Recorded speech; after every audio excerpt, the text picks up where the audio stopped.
Hello mga kalingap, magandang umaga po sa inyong lahat at welcome po sa aking YouTube channel. So ngayon po ay medyo malagang po ito na vlog na ito para sa akin. Ito po ay makakatulong para sa aking lola. Si lola ko po ay nasa ICU at kailangan po ng malaking pera para maoperahan po. Siya po ay naputukan po ng ugat sa kanyang ulo. So ito yung vlog na ito, first time kong gagawin dahil alam ko po na ito yung tama at alam ko po na maraming makakapanood nito na maantig po ang puso na makakatulong po sa aking lola. Sana po matulungan po ninyo at makakausap po natin ng kanyang anak, tiyain ko po. Sana po matulungan po ninyo. At malaking bagay na po yun para sa aking lola, para madugtungan po ang kanyang buhay. Tinatanaw ko po ng malaking utang na loob sa inyong lahat. At tara po, atin pong makakausap yung aking tiyain. At sa lahat po na magpapaabot ng pagmamahal para sa aking lola, mga dasal po ninyo ay malaking bagay po yun. God bless you all po. Tara po. Hello mga kalingap, ito po bahay po ng tiyain ko. At yun nga, sila po yung nag-aasikaso sa aking lola na nasa ICU. Tibing, ano ba yung nangyari kay Lola Nida? Ano kasi siya, sa sobrang excited niya at magkikita sila nung mga kapatid niya. Naligo siya ng 8 ng umaga, tapos paglabas niya yung banyo, puntang kwarto, nagbibihis na siya. Yun, doon niya nangyari yung niya, yung pananakit ng ulo niya. Ganun. Sumakit yung ulo. Oo. Tapos, dire-diretso na yun? Oo, dire-diretso na. Hanggang sa, hindi na sa, naninigas na yung Kamay. lahat ng katawan niya.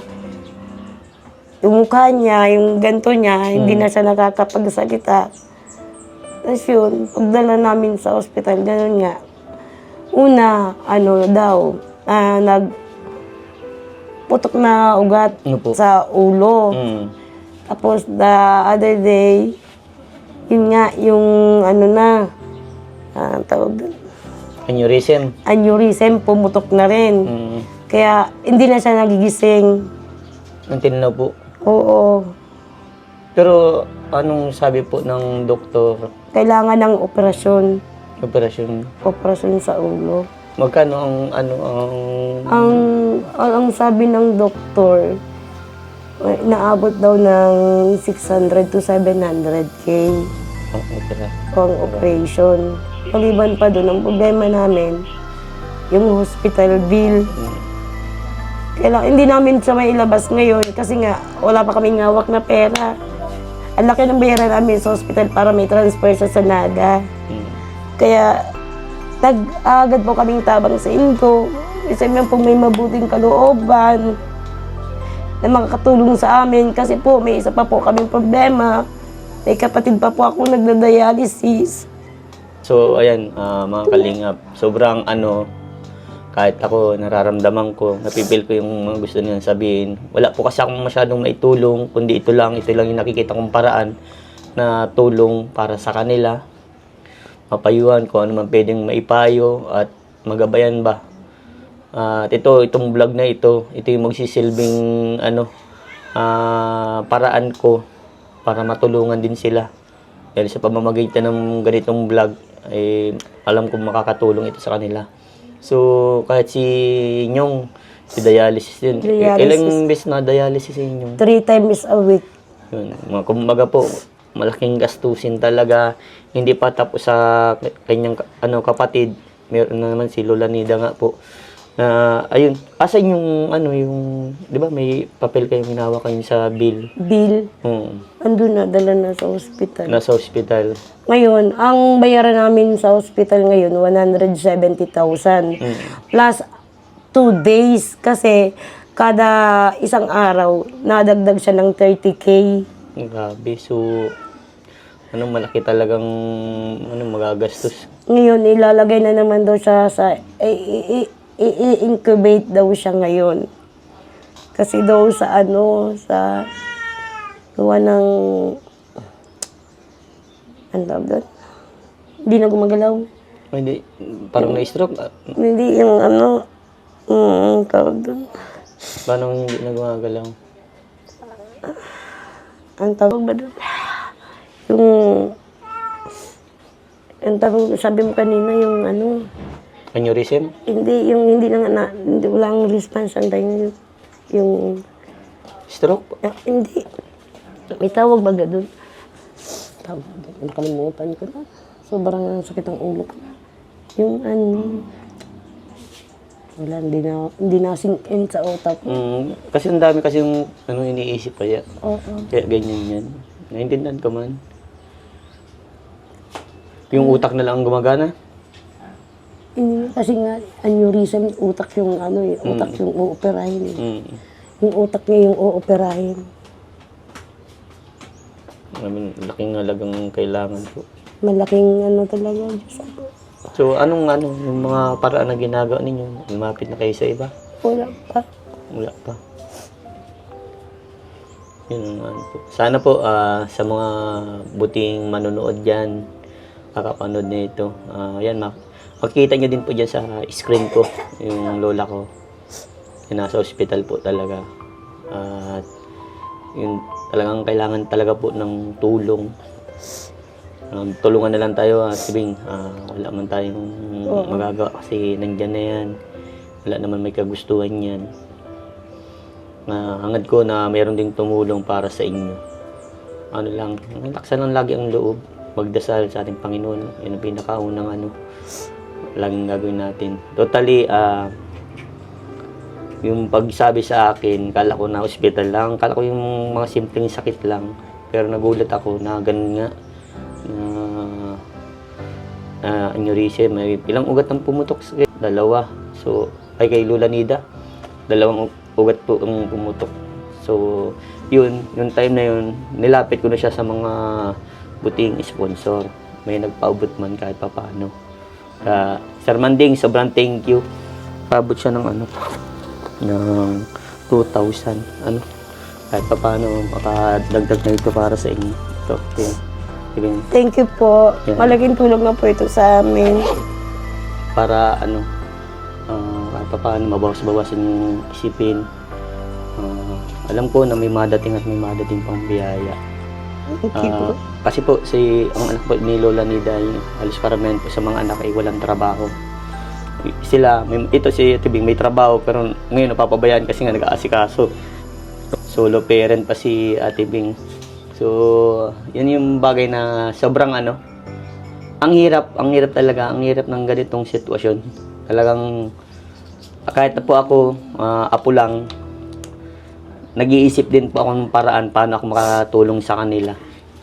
Ito yung bagay na naisip po talaga. Sana, yan, sa mga may mabuting puso po talaga, sana po matulungan nyo po si Lola ko. Madugtungan po ang kanyang buhay. Napakabait po kasi ni Lola Nida. Grabe pong maasikaso niya lalo sa mga apo, sa amin. Kasi talagang napakabuti. Iba yung pagmamahal talaga pag lola. Siyempre, kami mga apo, kung anong pagmamahal sa amin ng lola, isusuklan namin yun. Kahit sa ganito, hindi man marinig ni Lola Nida. Pero alam kong mararamdaman niya yung pagmamahal namin, mga apo, mga anak niya, mga nagmamahal sa kanya. Lang po, sana po matulungan niyo. Napakahirap po yung sitwasyon talaga po nila. Kasi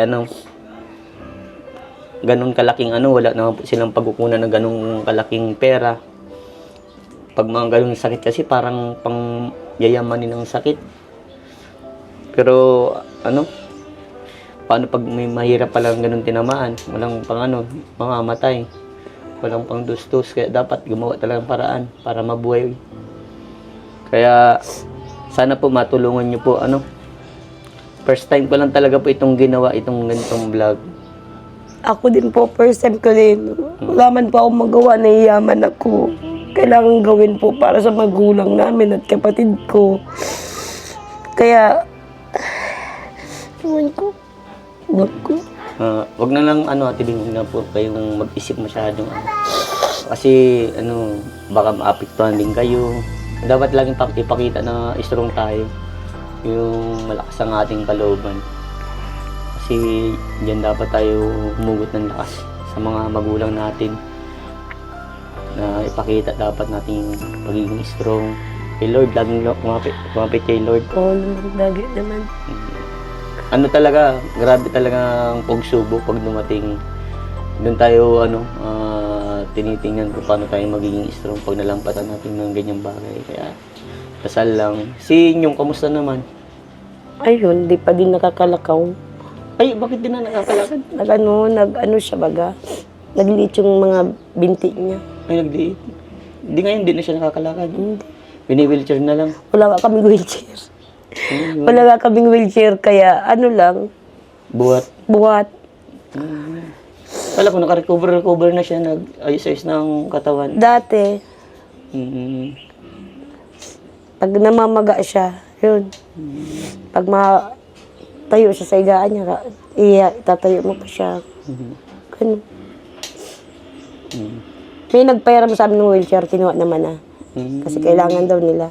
Naghahanap din kami ng wheelchair ngayon. Kaya mo. Kasi dati nun, may mga sponsor akong na matulong na sa mga ganyan. Yun nga, gaya ng ganito, kapag may mga ganito, hindi man talaga ako nalapit sa kanila eh. Minsan natanong lang talaga sila. Pero yun, kinapalan ko na talaga yung mukha ko kasi buhay yan eh. Buhay mambag ang kailangan ma-survive. Kaya, yun, Kasi ng loob ko. kada isang araw kaya, na dagdag ng 1.5% yung ni mama sa ulo. Kaya pag inabot siya ng 1 week, 20%, magiging kumatos siya, yun. Makukumatos siya. Kaya ngayon, sabi ni Doc, kailangan daw si mamang i-incubate kasi parang going to comatose na siya. Ay nakomatos siya ng 2 days. Sa namin, pag mamahal namin sa kanya, lagi isang kinakausap, nagkakamalay siya. Pinipilit niya ang sarili niyang gumising. Kasi yung nagising siya ng 2 days. Palabas ng 2 days, wala na naman until now, ganun. Kaya sabi ni Doc kanina, ilalagay daw sa incubate. Ay malaking halaga na naman yung kakailanganin namin. Hindi nga namin may ilabas-labas sa hospital kasi kulang pambayad. Walang wala pang ganito. Pwede, kada isang araw, imagine mo, 30,000. Kasi yung sabi nila, yung mga ginagamit niya, yung mga iskaparating kinakabit sa kanya, doon kami ng Tapos pag sa kanya, CT scan, ilang beses ang CT scan, doon kami nagugulpi sa bayaran. Yung Nag-blood clot na daw. blood clot. Oo, kasi pumutok yung niya dito, kitang-kita sa ganito.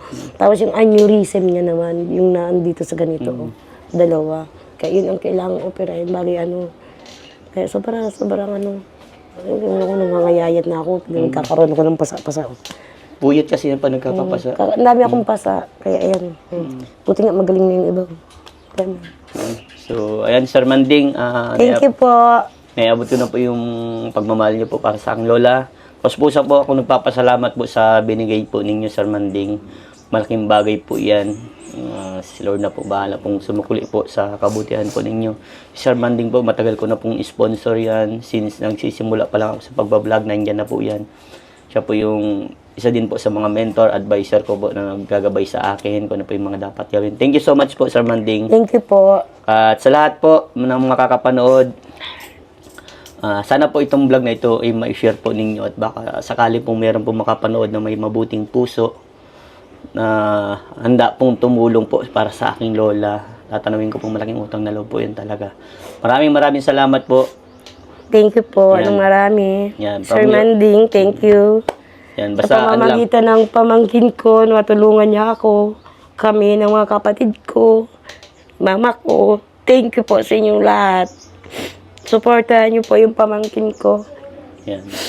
At si Lola Nida, yun ang At yung mama ko ang pinaka-the best. Kasi yun ang pinakakailangan po ng tulong. Yan, God bless you all. God bless you i-share all niyo ito. po. Yan, Share and like po. Thank you. Sige, Tibing, ano lang tayo? Keep praying ha.